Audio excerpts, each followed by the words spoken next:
alone, no chaperone can get our number. The world's in slumber, let's misbehave. There's something wild about you, child, that's so contagious.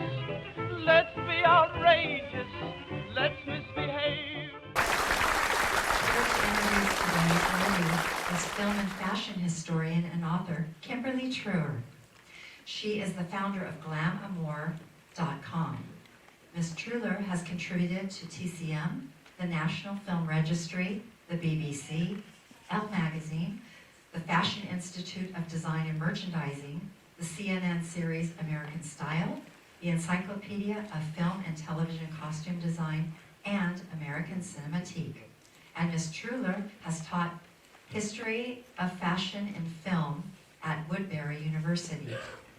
After the movie, I'll talk a bit about the film's screwball comedy elements and characters, and about Katherine Hepburn's life that parallels the movie. Then Kimberly and I will discuss how costumes, like music, give audiences cues about the film's characters and plot elements. Sometimes a costume even becomes a character itself, like Scarlett O'Hara's green curtain dress. Kimberly will be signing her book, Film Noir Style, The Killer 40s. After our discussion, she will be in the lobby. Please join me in welcoming Miss Kimberly Truhler.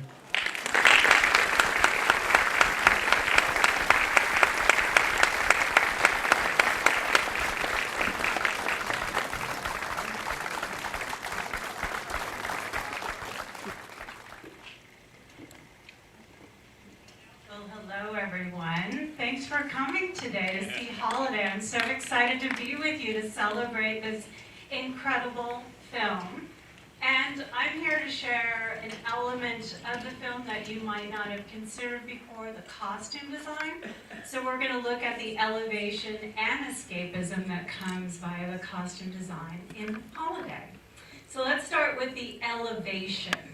So Holiday premiered June 15th, 1938, directed by the great George Cukor, costume designed by the equally great Kalloch, who was then head of costume design for Columbia Pictures. His screen credit was simply Kalloch. His full name was Robert Kalloch, known to his friends as Bobby.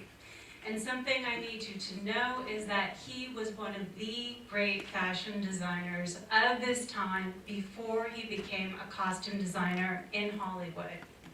He attended the New York School of Fine and Applied Art, which many of the great golden age of Hollywood costume designers did, as well as fashion designers. He was so talented that the school invited him back to be an instructor. And while he lectured there, he became a mentor to Adrian. Now, we now hold Adrian on this Mount Olympus of costume designers, so it's important to note that Kalloch is who Adrian looked up to. Kalloch is also who Travis Banton looked up to, and he was head of costume design at Paramount.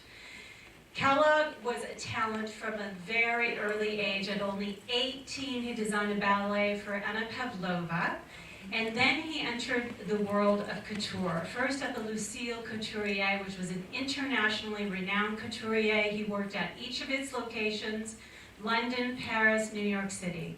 Then he stayed in New York City and started working at Madame Francis, which was a couturier that Travis Banton also worked at. And Travis Banton also worked at Lucille. Then Kalloch went on to Hattie Carnegie, where many future costume designers came from, including Jean-Louis, who would succeed Kalloch as head of costume design at Columbia. Kalloch was who anyone went to who had the means: royalty, socialites, Broadway stars, Hollywood stars. And one of his clients was Rose Cohen, who was the wife of Columbia's head, Harry Cohen. Now, Harry had watched the success of MGM and Paramount and others with great envy. And he saw the impact that great costume design was having on those studios. He noticed the artistic impact costume design was making. He also noticed the financial impact it was making. that people went to these movies to see their favorite stars in these most glamorous costumes and then returned again and again. So he made the decision, I'm going to hire Kalloch as Columbia's first head of costume design to elevate its reputation. This is one of the first films that he designed for the pre-code classic, The Bitter Tea of General Yen, starring Barbara Stanwyck. You can see the glamour of this picture, and that is 100% Kalloch. There was an immediate shift in the style voice of Columbia Pictures once Kalloch was at the head. Then come the Screwball Comedies, starting with the classic It Happened One Night in February 1934. This movie is iconic for many reasons, not the least of which it's the first film to sweep the major awards at the Oscars. Best Picture, Best Director, Best Actor, Best Actress. This would have been a stunning achievement if someone like MGM did that. It was mind-blowing. That little poverty row, Columbia Pictures, was the one to first do it. And it would not be repeated again for many, many years. The costume design also made an immediate impact on fashion, both for Claudette Colbert and for Clark Gable. One of the decisions that Kalloch made was not having Clark Gable wear an undershirt in one scene. And that immediately decimated that industry. Undershirt sales dropped 70 to 80% after this film came out.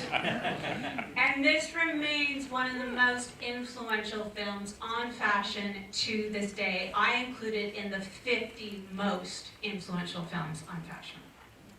That same year comes the Screwball Comedy 20th Century, directed by Howard Hawks, with Carole Lombard and John Barrymore. Then we've got 1937's The Awful Truth, which has an incredible wardrobe for Irene Dunne. And Irene Dunne was known as being very fashion forward.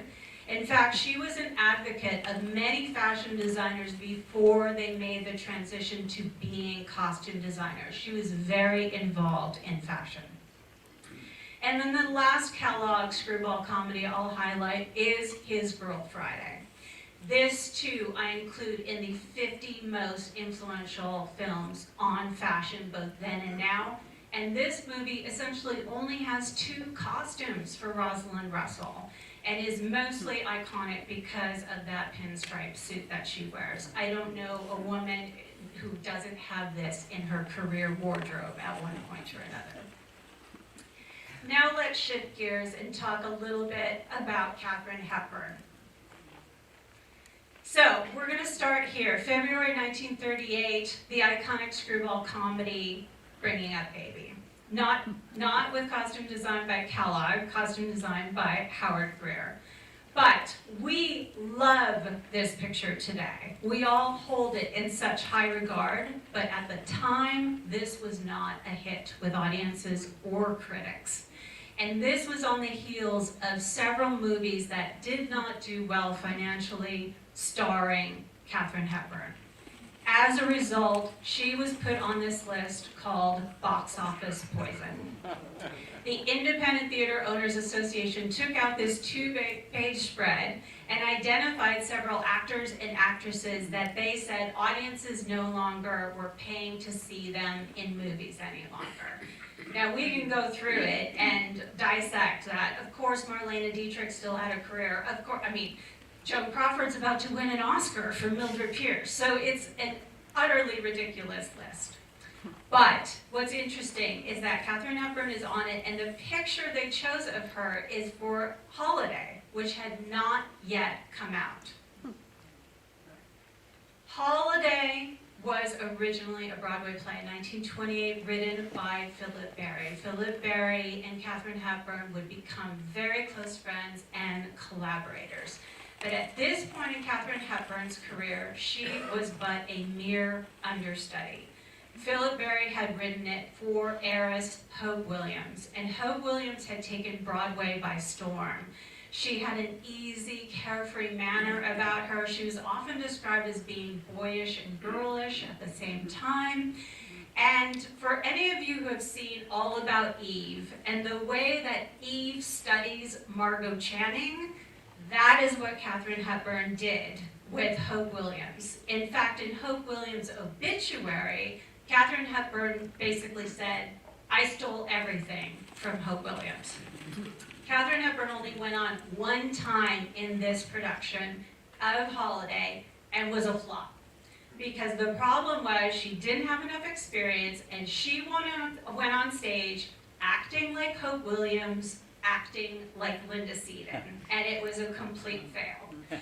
So she remained an understudy of Hope Williams for several years more. That would come to a close with The Warrior's Husband. Started as an understudy for Hope Williams, and then Hope backed out of the production, leaving it to Kate. But by this time, she had worked on her craft, and she had created something of a signature style of her own. So she was finally a hit with audiences, and Hollywood, which was constantly trolling Broadway for future stars, took notice, offered her a screen test. That screen test resulted in her role in A Bill of Divorcement, which was directed by George Cukor, who is the director of today's film. He didn't think that she was the greatest actress at the time, but he said there was a way about her. And those of us who love Katherine Hepburn, we know what that way is about Katherine Hepburn. And so he took a chance on her, and of course, it paid off. They did 8 films together, including today's Holiday. Her co-star, Cary Grant, she did 4 films with him, 3 of them directed by George Cukor. So they had done Sylvia Scarlett together as a trio. Holiday would be their next movie together, and then they would go on to The Philadelphia Story, and you can really feel the ease they have with one another in that one as well. So now let's talk about a little escapism. Holiday. I was recently at the TCM Classic Film Festival. I do an event there every year before the festival, and people knew I was introducing Holiday today as part of a Screwball Sundays series. And I got some pushback. I didn't think of Holiday as a screwball comedy, and I said, okay, give me a chance here. Here are some ways that it is indeed a screwball comedy. Romantic relationship between members of different social classes. Check. We have Cary Grant playing Johnny Case, who's this self-made man, been working all his life, goes on holiday finally, and meets this heiress, Julia Seaton, who he falls in love with. So that is the backdrop of Holiday. Next one, female character who dominates relationship. Check. I would argue in Holiday there's 2 females that are dominating the relationship, Julia Seaton and Linda Seaton. Fast-paced, witty dialogue? Check. Comic relief through zany, unexpected moments? Check. And for those of you who have not seen it, how many people have not seen Holiday in this audience? Oh goodness, lovely, lovely. So I won't tell you what those zany, unexpected moments are, but they are there. And then we have the theme of escapism. And escapism was a huge theme of the 1930s as a whole, because you have to remember that the Great Depression was the backdrop for the 1930s. And rather than lean into the reality of the era, Hollywood chose to create this escapism for people. Theaters were a physical escape, movies were an emotional escape. I often hold up Top Hat, 1935, as sort of this ultimate escapist film. They always found ways for characters to be wealthy or wealthy adjacent. People partied on yachts. They lived in penthouses. They were socialites, heiresses. They ran companies. And even the Joan Crawford pictures where she's a shop girl who makes good, there's some man in her future that has a lot of money. So there's always an excuse for the great clothes, the great cars, the great locations. And Holiday is no exception to this. Character introductions. I always tell audiences, pay close attention to character introductions. The costumes tell you so much. And here we have the character introduction of Johnny Case, played by Cary Grant, and Ned Seaton, played by Ayres. Without them saying a word, you can get what their socioeconomic background is right there. Cary Grant's suit is slightly ill-fitting. His bow tie, even the choice of a bow tie, slightly askew. His hair is askew. And then Ned, he's going to church in a coat with a mink collar and a top hat. So we immediately know the distinction between these two. Then we have the introduction of the Seaton sisters. Doris Nolan plays Julia Seaton. She's on the left of Cary Grant. And then Linda Seaton, of course, played by Katherine Hepburn, now who's enjoying a full circle moment in her career. You can tell the difference between these sisters just in their hats. You can tell that Julia is the more fashion-forward, the more hyper-feminine. She's got a chinchilla muff that she's wearing to church. She's over-the-top glamour as often as she can. Whereas Linda, even though she's basically in a floor-length fur coat, she's got a much more simple style about her. Here we have another scene with the sisters, and you can see Julia once again. She's wearing a dress, she's wearing visible jewelry, whereas Linda is in separate. She's just in a blouse and a skirt. She could look like anybody on the street. But she's a millionaire. This family is wealthy. Then we have the New Year's Eve party. Again, the difference between the sisters. So Julia has chosen a spaghetti strap, bare arms, this glamorous gold lame dress for the party. Whereas Linda is in a long sleeve, crew neck, black floor-length dress, super minimal. And the only way that Kalloch is bumping it up to this elegant evening party is by what we're to understand is diamonds around her neck and then a diamond brooch on her shoulder. I'm lucky enough to be close with the family of Joseph of Hollywood. And when I do events in Los Angeles, they will frequently come out and bring pieces from these movies to show people what they actually look like. They are not real diamonds, of course. The thing that was important for Joseph of Hollywood is he created these jewelry pieces so there wouldn't be the glare of the Hollywood lights. That's why the studios returned to him again and again. He made jewelry that looked real on camera, but was not too bright for the lights. So here we have some of the jewelry from the movie. One of the necklaces is not from the movie. It was the backup, just in case something happened to the original. But that ring is, and those balls are actually free-floating. When she moves her hands around, the balls actually move. Here's probably the most glamorous dress that Linda has in the movie, and it's a stunner. This is how Kalloch is just showing us his extreme talent for couture. I mean, it looks like she's wearing a scarf around her neck, but that's actually part of the dress itself. And you can see she's wearing that ring in this scene as well. It's one of my favorite dresses of Kalloch's.